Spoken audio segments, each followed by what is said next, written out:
Welcome to Board Game Binge, the place where we bring you bite-sized, bingeable board game content from across the industry. I'm your host, James Staley, and in this episode, we're chatting with Eric Fersten, a professional playtester. Although Eric grew up playing board games like Rummikub and Risk, he didn't become a board game enthusiast until he's in his mid-40s. These days, he plays over 400 games a year and is a playtester primarily for Stonemaier Games. Eric, welcome to the Binge. How you doing? Thank you. Good to be here. It is very good to have you. I think you are our first playtester that we've actually had on this. I think pretty much everybody's a playtester in some facet or another, right? People that love board games love to kind of playtest stuff, but you're kind of like an officially the guy that you would go to if you have a game that you want to get tested. I thought we'd start off by, for the listeners out there, get you to explain what is a playtester. Just explain kind of what that is and why it's important. Certainly. There are two different modes, I guess, of play testing. One is, kind of an open play testing, and the other, which I primarily do, is called blind play testing. So when someone is developing a game, and this is long before it reaches, production and distribution, and a lot of times even before they start implementing art and things, but they have the game down. And they've probably been playing it with their friends or family, and they want to start now reaching out and getting a broader base of opinions and people with experience. So they will send it out what's called blind, meaning that they don't interact with me and they're not standing over my shoulder while I'm playing the game. Generally, they will send me files, and it'll be print and play. And so I'll print out the game on my own, and whether it's cards or if it's a board or things like that. And oftentimes I'll then use my own components, meaning dice or pawns and meeples and things like that. And then play the game a couple of times, either solo, if it has a solo mode, and they're looking to test that specifically, or I'll play with generally my play group, my friends that I normally play with on a regular basis. We'll gather and we'll play the game. And I'll kind of lay things out. I'll teach the game to them, and then we'll play it. And then afterward, usually then there's a whole survey that questions that they want you to answer. And then you submit those in. And then maybe a year and a half, 2 years later, sometimes, possibly the game will then, you'll see it on the shelf. That development cycle can be very long. People don't think Yes. necessarily appreciate how long it takes to get something from ideation through to shelf, right? It's quite a long journey, even with Kickstarter. A lot of Kickstarters, once they finally finish, you're looking at sometimes a year or more Mhm. before that thing actually gets delivered to the people. When you do these print and plays, do you have like a kit you've developed now that allows you to kind of use your own piece? Because when you print and play, I mean, you can print things out on a printer, but it doesn't allow you necessarily to print pieces, right? Like components and so forth. Mhm. So do you have like a box of generic components that you kind of pull from to help with those play testing, or how have you what was the process in that regard? I do, and I have, as you can see, this is kind of my game collection that I have The behind wall. me. And over the years, I've upgraded several of my games, the Yeah. components, for, let's say, cardboard coins. I've now upgraded them to metal coins. Well, I've never thrown away, I don't throw away anything, much to my wife's chagrin. So I've taken like all those cardboard coins or the meeples or things like that. And yeah, kind of like you had mentioned, kind of keep them off to the side. And now over the past few years, I have kind of developed a kit where if a game calls for dice or meeples or coins, or things like that, I have them at the ready. For cards and things, oftentimes I'll print out, either just on regular paper, and then sometimes I'll sleeve them, or I'll print them kind of on a heavier card stock.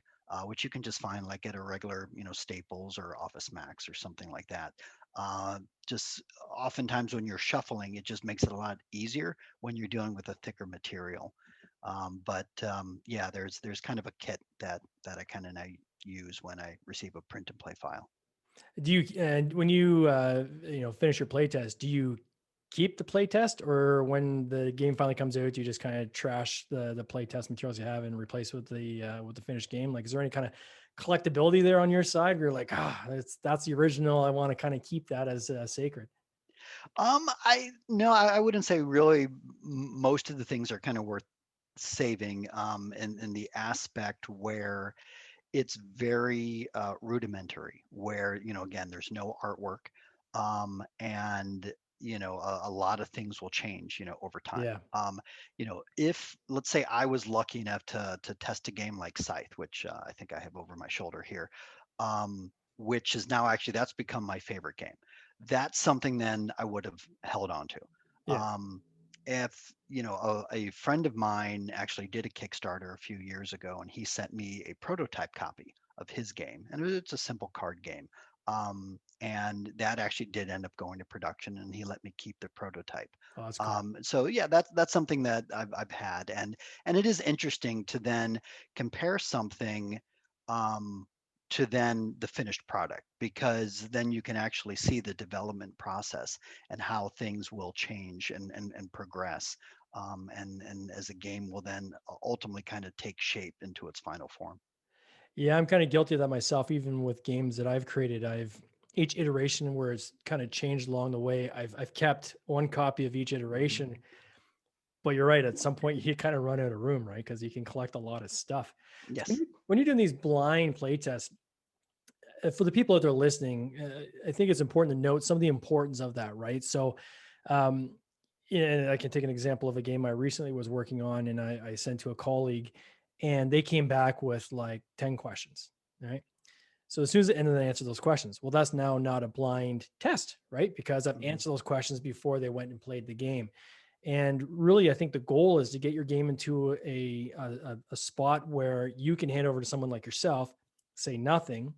Hopefully, you're able to figure out how to play that game. And if you can, that's a good indication that I think you've got the instructions and kind of the details and the explanation down quite well.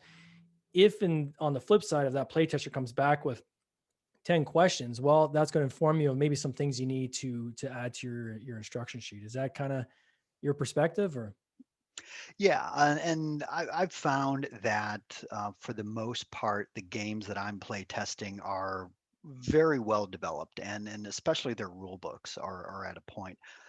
But if I ever do have questions, and I think you had mentioned that I do a lot of playtesting for Stonemaier Games, Yeah. and then I've been working with Jamie Stegmaier for now a few years as one of his playtesters, and he's specified when you're playtesting, if you notice something, if there's a typo or whatever, he's like, just write it down into the notes. He's like, we don't need to have a communication back and forth. Mm. But if there is a question or something that comes up which is going to kind of stall out the game, then he says, just reach out to me, via email or something like that. And to his credit, he usually responds actually rather quickly. And, he is generally open, to ideas and Yeah. suggestions and things. But, he is looking for, you to have your kind of complete confined experience. And then after you kind of fill out the survey, he also then wants you to provide final thoughts. And this is where I then really start to kind of elaborate and open up into my experience, where I'm not just saying, oh, the game was good. Well, why was it good? Or why was it engaging? Or what did we really think? And I'll usually provide maybe 2 pages worth of information.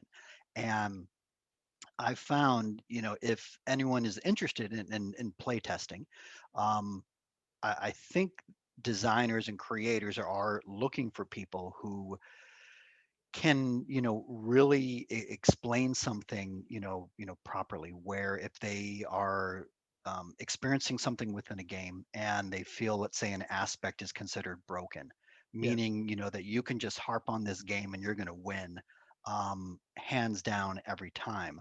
Um, well, why? And what kind of led you into that experience within the game? And do you even have any suggestions, on possibly how can it be, fixed, or prevented, from happening again? So I guess the key is not to be vague. or just provide, one word responses. Is it structured? So they send you a specific survey saying, we want feedback on the mechanics. Talk to us about the mechanics. Talk to us about the story. Talk to us about playability, length of time, and so forth. Like, is it very structured that way, or is it different by publisher, or how does that usually work? It is very structured, and it's even catered specifically to the game. Oftentimes, I'll not just play test a game, but I'll play test an expansion as well. Hmm. So the survey will mention have you played the base game before, you know, and what do you think of it, and how would you rate it? Let's say on a scale of 1 to 10. Okay, now let's talk about the game with the expansion, and how would you rate that on a scale of 1 to 10? And then in the survey, it'll mention, okay, is there a difference between your two scores and why? And what was the reason, I guess, for the difference in the ratings? And what I guess aspect did you specifically enjoy about this? But then it will try to uh, delve a little deeper within these survey questions, and either talk about maybe specific cards or specific mechanics within the game, and try to highlight certain things. That way it's not just on a very broad aspect, I guess. So if there's someone out there that wanted to play test, what would you tell them? Is there like a tip you give them to say, here's how best to approach your feedback specifically to the publishers? Sure. I would say, in my experience, what I did was I kind of had a favorite publisher, which again is Stonemaier Games, Sure. and It's a good reached out one. to them directly. Yeah. So I would say if someone is, um, and I guess a board game enthusiast, or if they're new to the hobby, but there are specific games or publishers that they like, reach out to them first. Um, and generally, it's going to be via email or something, Yep. or you can contact them on their website, and express your interest. So recently I've been playing a lot of Marvel Champions. Mm. So that's another game that so I've reached out to the publisher on that, and then I've actually started playtesting some of their upcoming expansions, which I think are at least like 2 years down the road. Yeah. But when you get selected to be a playtester, oftentimes they'll reach out then to you and say, okay, are you available to play test? Maybe we'll have a short turnaround time. We have, 2 weeks or 3 weeks is actually pretty generous. And we need you to play the game, let's say a minimum of 3 times. Mm. And then, provide a response survey after each game. And then your final thoughts after you've completed, the entire playtest. Um, Sometimes you're compensated, monetarily, and sometimes it's 100% volunteer. It's really all depends on the publisher.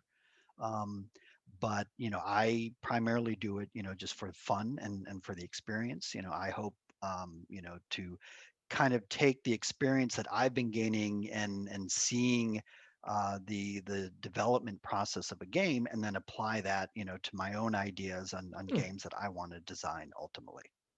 What's your day job? What do you, so obviously playtesting, I don't know anybody that is necessarily, making a full-time living off playtesting. I'm sure there might be Yeah. some out there, but understanding how the industry works. So this is kind of a hobby, obviously a passion, kind of a hobby that obviously has a lot of benefits associated with it. What's your day job? What do you do Sure. during the day when you're not playing board games? Sure. I work in finance.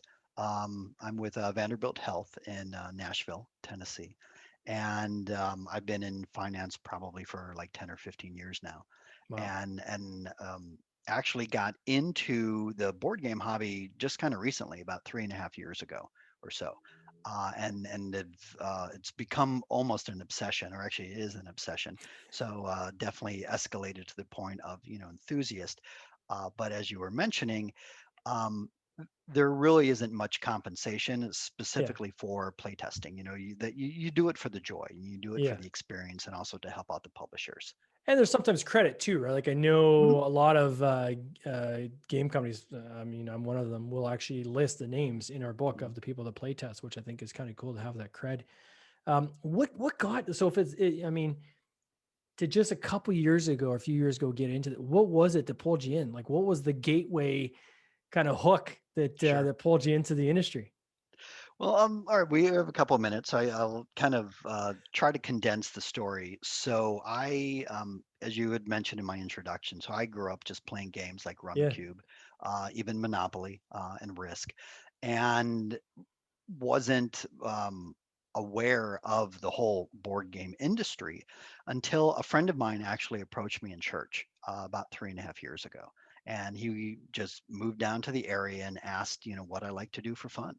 And I'm like, I don't know. I've got two young kids. We take them to the zoo. And he's like, well, do you have any hobbies?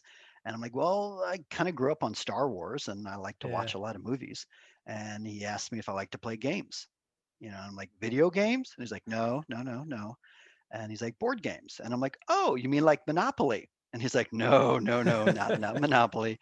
Um, and he had explained, where he had moved from. He had a group of guys and they used to play board games, and that there's a whole um, I guess maybe games have evolved to a point now where there's so strategy, based, and all these different types, and now with components and amazing artwork and things like that, which is kind of why people maybe will rag on something like Monopoly. yeah, So he's like, let's get a couple guys together and let's have a game night. And he didn't start me off with something, simple like, Settlers of Catan, or Carcassonne. He actually pulled out Bruno Cathala's game, Cyclades, or Cyclades. I'm not exactly certain the correct pronunciation of the game. And we played that. And I was really intrigued by it. And for me, it almost felt like Risk on steroids. yeah.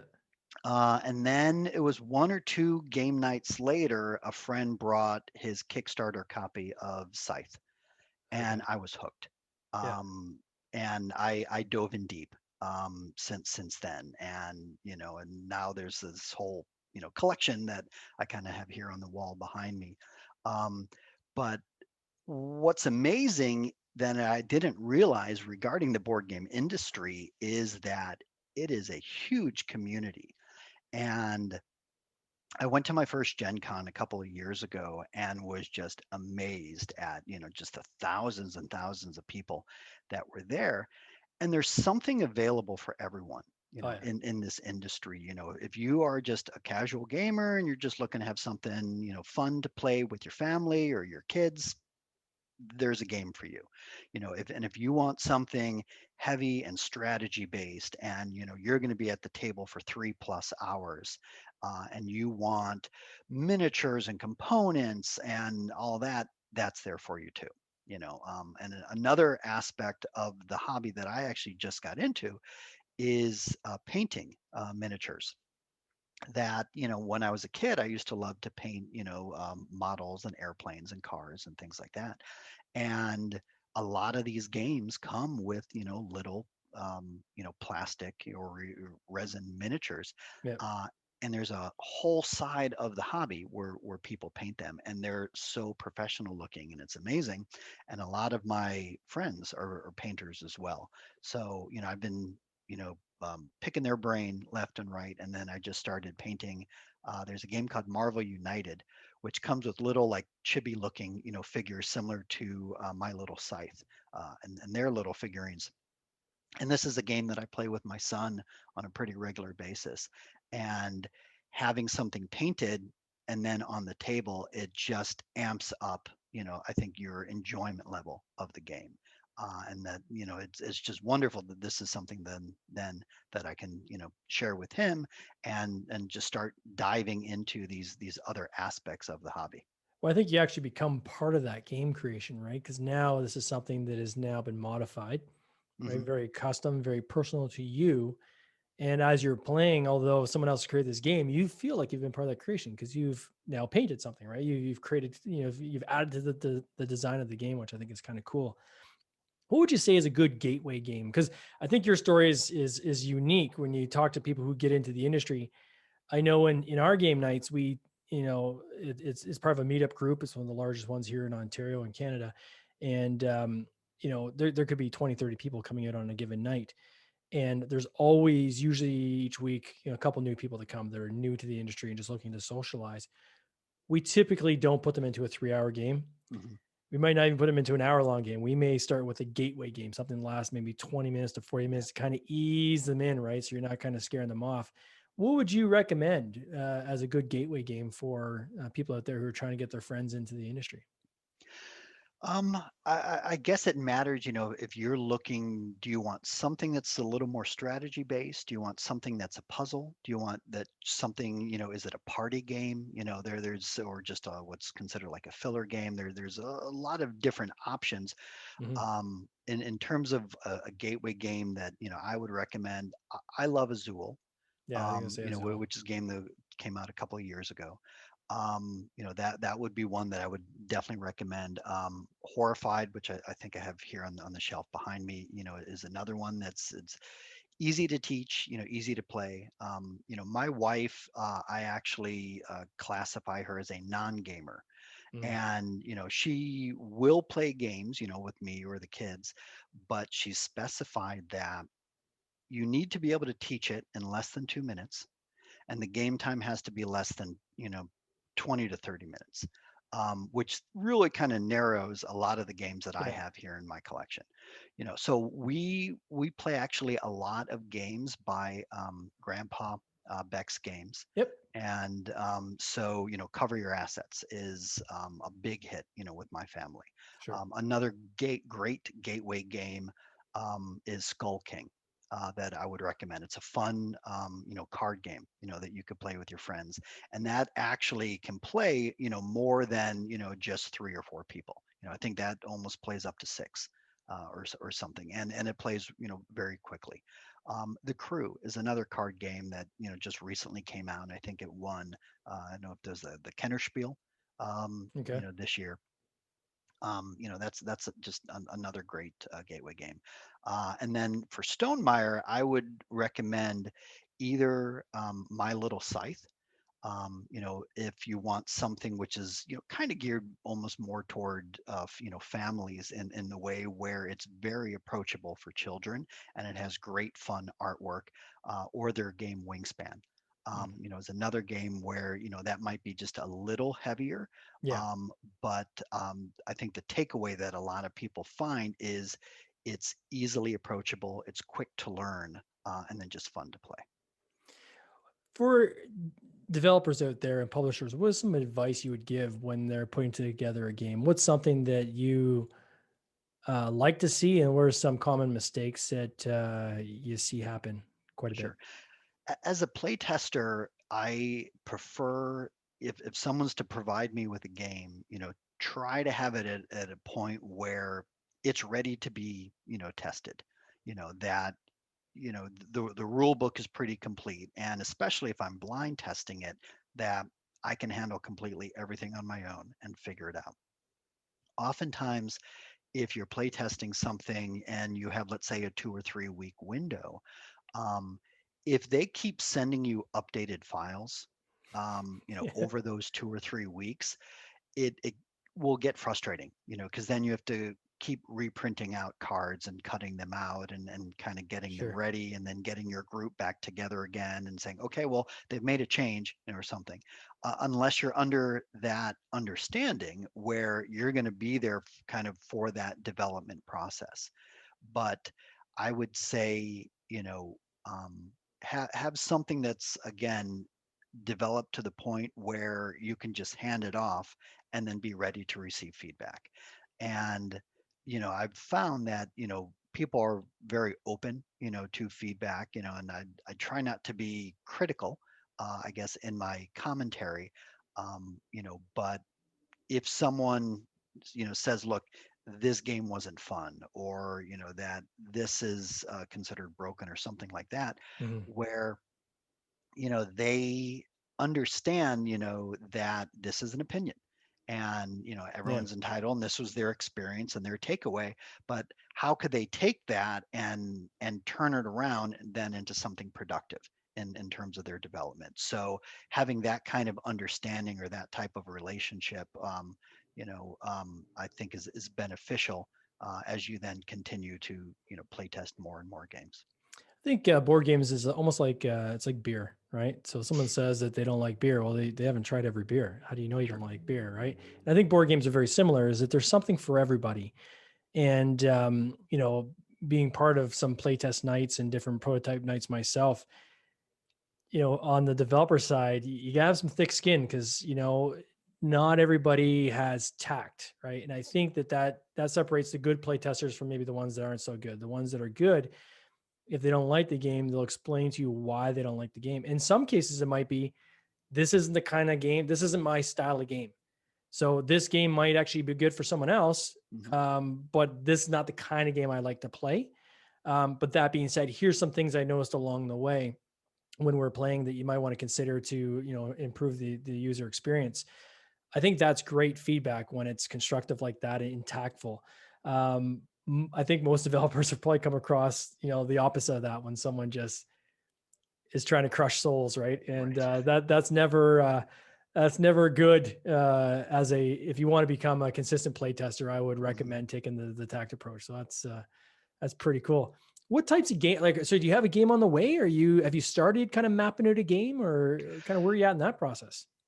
So unfortunately, they're all kind of still up in my head. Yeah. I would say I have two or three really good ideas, and now it's at the point where, okay, either what mechanics would I use, with this idea, and how would I flesh it out? And if anything, it's time is what's always against you. Yeah. Where as I said, this is a hobby. I do have a full-time job, and I also have two young kids, and I'm married, and I try to spend as much time with my family as I can. Yeah. But when the kids are asleep and my wife's reading a book or something, then I'll delve into this. So if I can dedicate, the time, one of my goals in this upcoming year is to try to really just pick one of them and just dive in and start going with it. Um, Fortunately, within the hobby, there's also a lot of avenues for people who are looking, to design or develop. So, take, Jamie Stegmaier, where he has a blog. And if anyone is interested in designing a game, or if they're looking to bring something to Kickstarter and use that social platform, not only has he written a book about his experiences, with Kickstarter, Mhm. but lists tons of suggestions, that you can find. And that's what's great about this community is I really haven't found that people are rivals, where a lot of people, even though they may be a competitor of, opposing companies, people will often, play one another's games and share ideas and, refer someone, say, hey, this may not work for me, how about for you? Yeah. And so in this case with Jamie, he's just shared a lot of his experiences. Yeah. And again, if anyone is interested in either play testing or designing their own game or looking into Kickstarter, I would definitely recommend looking into his blog.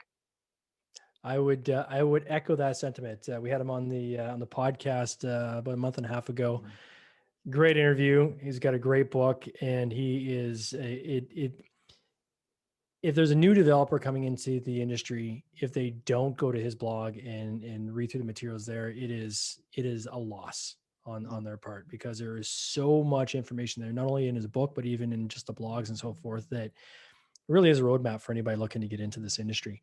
So if someone wants to reach out to you for playtesting their game, are you taking solicitations from publishers and so forth, or are you just focused on Stonemaier, or kind of where's your position there? Sure. No, I'm definitely open. As I had mentioned, I'm also now play testing for Marvel Champions Sure. as well. And yeah, if someone wanted to contact me directly, they're more than welcome to. Or again, um, if I do have the time, I'd be more than happy to get something else to the table. Perfect. So how best do they reach you in that regard?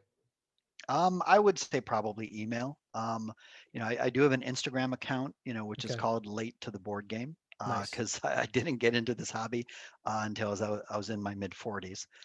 So that's kind of my title. And if you ever see there's a picture. Um, for those who are familiar with the hobby, there's a pawn Yeah. that you use. It's called a meeple. Yep. And this is a meeple that looks like Yoda from the Star Wars universe. And I had someone design it for me, and it actually sits on my desk. And so that's the image that I use on my Instagram account, Late Nice. to the Board Game. And then also my email address. I don't know if you want me to just mention here, if you're going to Sure, you list can it. put it here, and we'll also list it on the thing. But for people who are listening, maybe in the audio podcast, if you can maybe. So Sure. yeah, Yeah, I can be contacted. It's kind of my name. It's ELFersten, F like Frank, ERSTEN at yahoo.com. nice. Well, fantastic. I really appreciate you coming on this podcast. It has been very informative from the angle of the playtester, and I know a lot of people listening probably have some pretty good insight now as to how that works. So, just want to say thanks again. All the best to you and your family, and I just want to wish you all the best. Thank you, Take care. James. Cheers. Appreciate it. Take care. This has been an episode of the Board Game Binge podcast, hosted by James Staley, produced by James Staley and Mike Bruner, with original music by Nick Smith. If you would like to watch these interviews live, simply join the Facebook group Board Game Binge, and you'll get access to live interviews, giveaways, and interesting board game content from across the industry. I can't wait for you to join us. See you next time.